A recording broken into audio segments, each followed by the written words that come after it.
Hey yo, what's up my friends, it's Patrick here and welcome to my defending tutorial for FIFA 14. In this tutorial I want to show you everything you need in terms of defending combined with many examples. You have to see this video here as a basis for following defending tips videos where I go into further detail.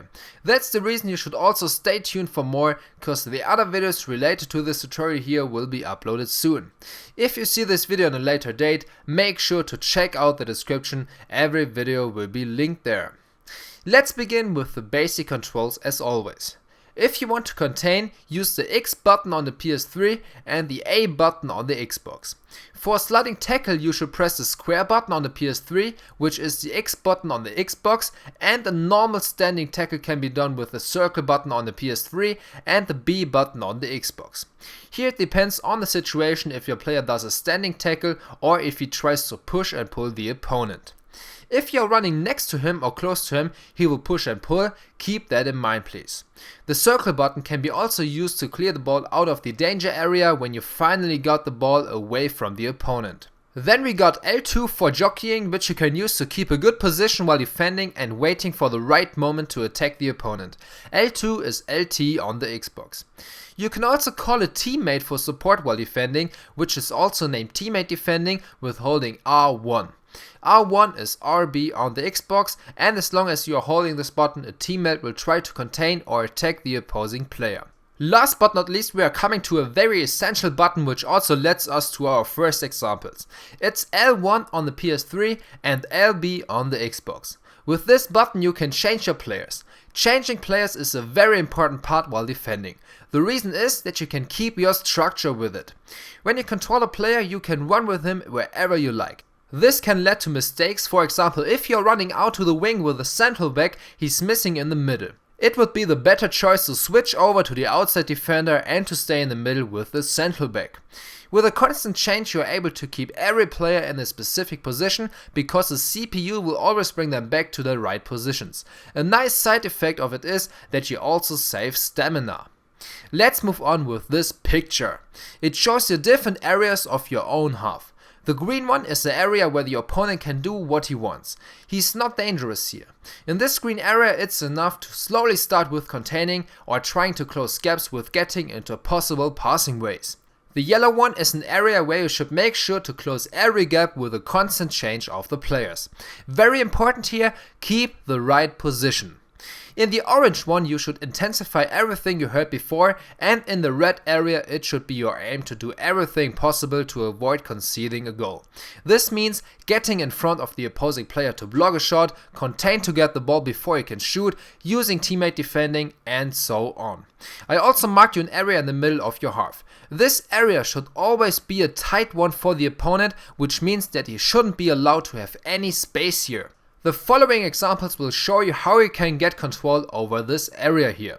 Besides your defenders, you also got midfield players on the field. Do always try to get as much players between your own goal and the ball leading opponent. Switch over to a midfield player and try to get behind the ball. The marked area should always be a tight one, as I said before, that's very important. This forces your opponent to play over the wings or to start another build up, which means less danger for your goal. Now I told you many times something about attacking or containing the opponent, but how does it work? In general it's very easy. Let's begin with containing.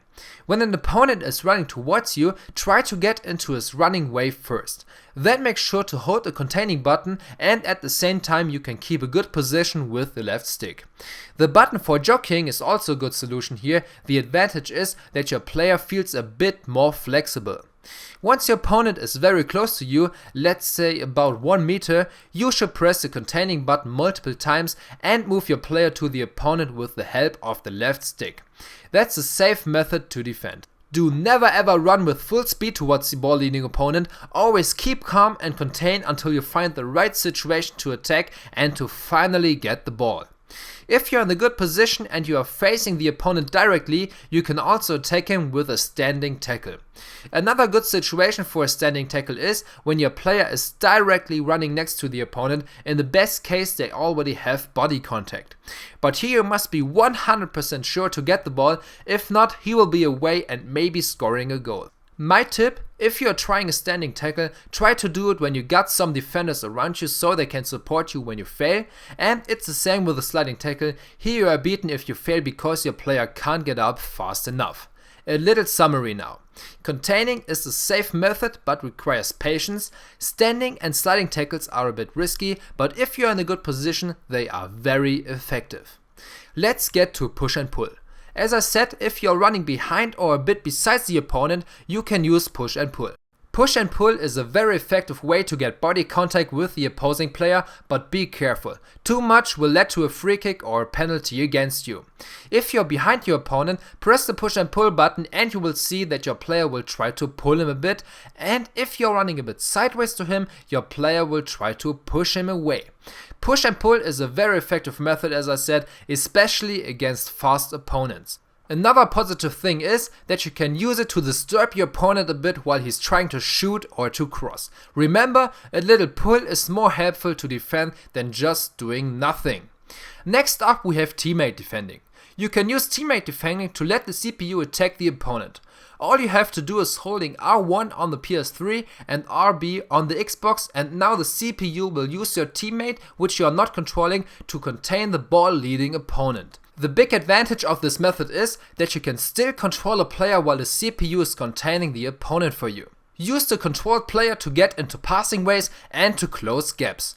Try to force the opponent to a mistake, and in the best case the CPU will get the ball for you somehow. Another alternative would be to use the controlled player to also attack the opponent, then it's 2 versus 1 and your chances to get the ball are higher. But here it should be provided that every passing way is blocked and that there is no gap left where the opponent could escape. For more examples and detailed information, I would recommend you to check out a special video for teammate defending. Just click on the screen now to get there or follow the link in the description.